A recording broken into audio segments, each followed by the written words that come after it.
Is the carnivore diet sustainable? The biggest criticism, the biggest critique we get for the carnivore diet, ultimately, at the end of the day, is that it is so restrictive that you can't stick to it. So, is the diet sustainable? And I guess it depends on what you mean by sustainable. I will not be talking about the environmental sustainability of the carnivore diet, at least not in this video. Let me know if you're interested in that topic. My PhD is in public policy related to sustainable development. I actually know a few things about sustainability, including regenerative agriculture and localism and all the other things that often are advocated for in the carnivore space, in the carnivore community, but we don't spend enough time talking about, really. So if you're interested in the environmental side of things and in the sort of economic side of things about the carnivore diet, let me know. I've been wanting to talk about regenerative agriculture, but I'm not sure people really care that much.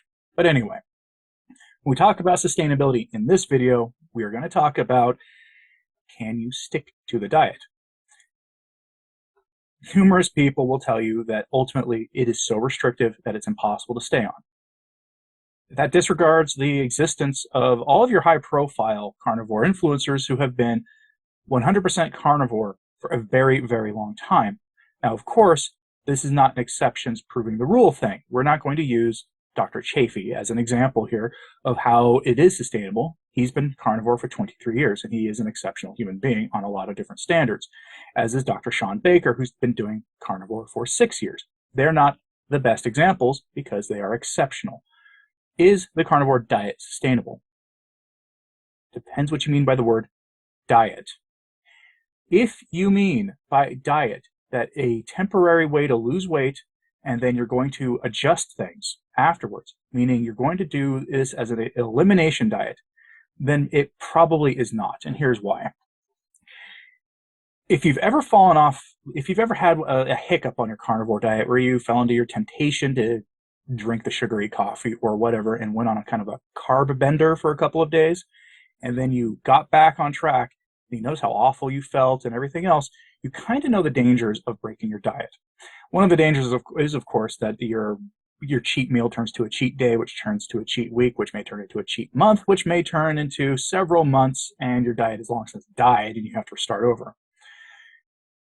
These benders can give you an idea of what trying to adjust off looks like. I have numerous times in the past tried to adjust from, using a carb control diet of some kind, whether it's just low carb or classic keto. I haven't tried it with carnivore yet, and I'm not going to.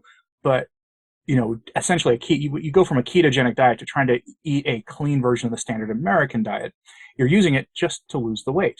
You're not adopting a new dietary lifestyle.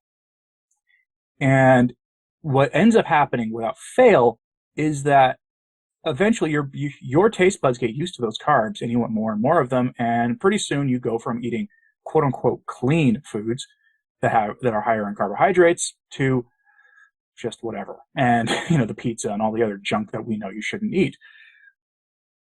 And you find yourself back at square one or worse. You find yourself worse than you were before. Many such cases, folks. Let me know your experience with that in the comments. I'm not so much a fan of carnivore as an elimination diet for weight loss. If you're trying to eliminate these foods to lose weight with a plan of going back to something else, you may run into some problems. So if you mean by diet, you mean going on a diet, you're trying to lose weight, you're probably going to have problems. That's just the simple fact. But if you use the word diet correctly, meaning this is a way of life. So, for instance, when people talk about the Inuit people in Alaska and how they have a carnivore diet, they don't mean that they're all sitting there tracking fat and protein and calories trying to lose all the extra body fat they have, because they don't have extra body fat. They eat an animal-based, predominantly carnivore diet all the time. It's a cultural thing. It's just how they live day to day. The way they ate in 1950 is probably not that different than the way they eat today, other than maybe more external junk foods showing up in their culture just because of the nature of the market. But beyond that, they eat a carnivore diet. If by diet you mean the actual definition, which is a way of eating, then the carnivore diet is sustainable if you stick to it most of the time. And by most of the time, I advocate unequivocally not having cheat days until such a time where your carb addictions and your metabolic damage is fixed. And I can tell you, having done this for a couple of years now, I am not ready for a cheat day. I cannot have a cheat meal and then get back on track. I just know it. For some people, it takes years and years and years. You need to have these things down pat. You need to change habits. You need to break the bad relationship with food that our culture has. Our culture has a horrible relationship with food. We have made food fake, and that is the cause of our obesity crisis. At the end of the day, the presence of seed oils, the presence of GMO, gluten-enhanced grains, all this stuff, the more processed and the more fake the food is, the worse it is for you. And weirdly, the better tasting it is, or so we've been trained. If you've had a cheat meal, though, one of the things you might have noticed is that a lot of these processed foods don't taste nearly as good as you remember. In fact, sometimes they taste pretty nasty. And ones you used to love. Let me know in the comments if you've had that experience. That will make it more sustainable. Your taste buds do change.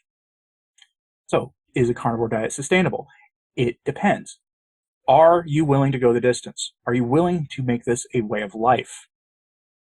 I don't like the term way of eating.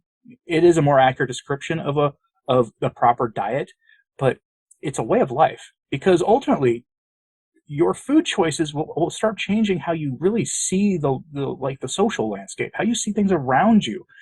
You'll start noticing how much of the landscape we dedicate to fast food. You'll start seeing, the fast food chains that you may have at one point been a fan of as just seed oil sales places. These are just places that are just selling you seed oils and using hamburger patties or using tacos as a vehicle for seed oils. You're going to start seeing that. You're going to start seeing how much of the landscape is used and how much of our social capital is used to get you to not eat a proper human diet, mostly unintentionally, but still, there are consequences. When you see the carnivore diet as a lifestyle, as a way of life, it becomes much more sustainable. It becomes almost just falling into just easy way to do it.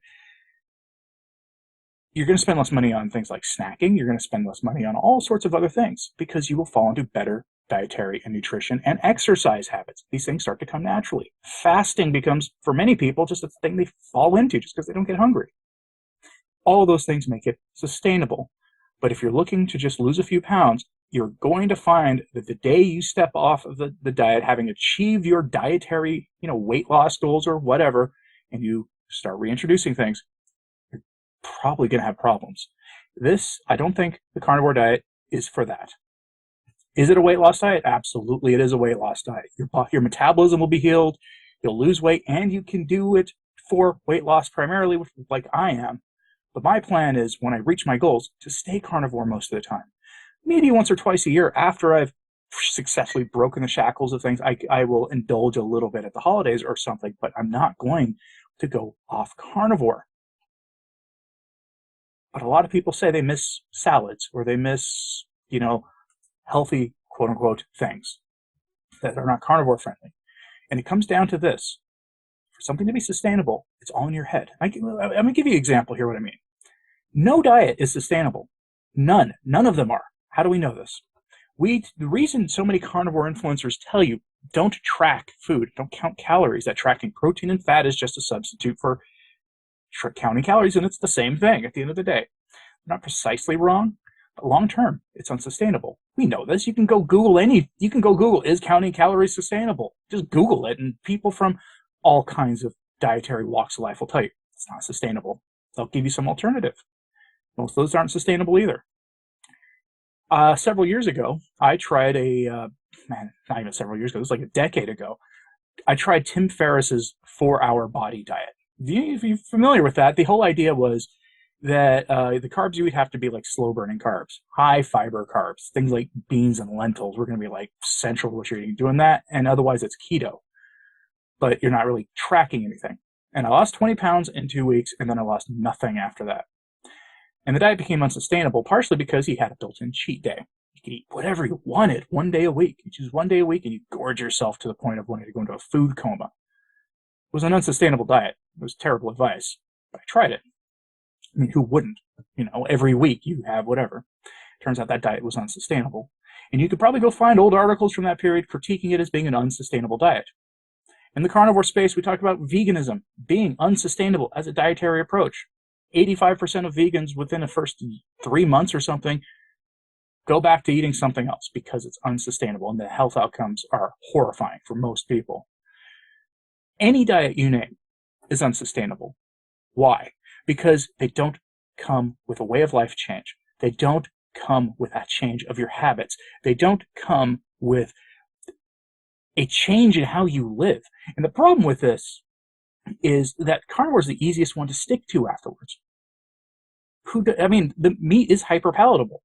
It is meat and salt, and we can quibble about some spices if you want, but at the end of the day, is there anything in this world tastier than properly cooked brisket or ribeye steaks or beef ribs? Or, I'm told, eggs. I can't eat egg whites as just a natural food allergy that I have, but are there any things tastier than those things? No. They're the easiest thing in the world to stay on.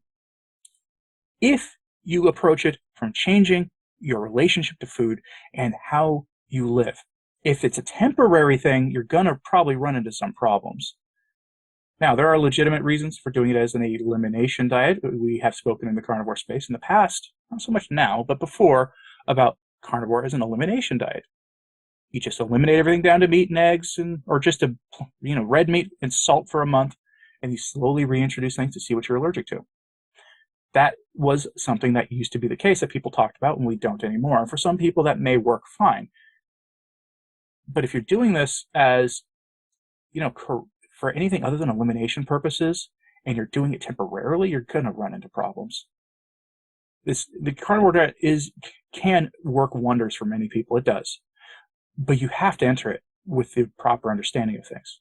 So if you're doing it temporarily, it's probably not the best idea, because unless you have a strategy for what you're going to do afterwards, and it doesn't involve just eating a Whole Foods version of the standard American diet, you're going to be back to trying to lose the weight again a year later or less. I know of someone who took basically off for around Christmas and for 10 days around Christmas, and they gained 25 pounds in 10 days, and and it was bad because it spiraled out of control almost immediately. So please have a strategy. And the strategy should be honestly staying carnivore, even if it's relaxed carnivore, something you can keep doing rather easily, versus this is temporary. Because if it's temporary, you're going to run into problems, and that's where the lack of sustainability in the carnivore diet comes from. Not from the carnivore diet itself. Carnivore diet's fine. We know. We have the data. There's enough nutrients in meat by itself that you get everything you need from meat and eggs and dairy. That's it. That's all it is. You can get everything you need. But we tend to miss the extremely palatable foods that the world offers us, not realizing that those foods are harming us. And we miss them, and we go back to them. And that's ultimately where the problem is. But if you eliminate that as a possibility, or you tightly control that as a possibility, depending on things, then it becomes a sustainable diet. This can be something that you can do for the long term. There are plenty of people who do. I remember in the 1990s seeing a TV show about a news show where a guy was being mocked because all he had in his freezer was meat. That's all he had in his freezer and his refrigerator was meat. That was a carnivore diet. This is a guy who was carnivore in the 1990s. Plenty of people do it. Have been doing it for a long time. It is sustainable. But it's all about mindset. It's all about your purpose and your goals. Control that. And you have unlocked the key to making the carnivore diet successful and sustainable. If you have anything to add to this about making the carnivore diet sustainable, let me know in the comments, please. I think the comment sections of these videos are far more informative than carnivore social media groups on Facebook and Reddit and other places.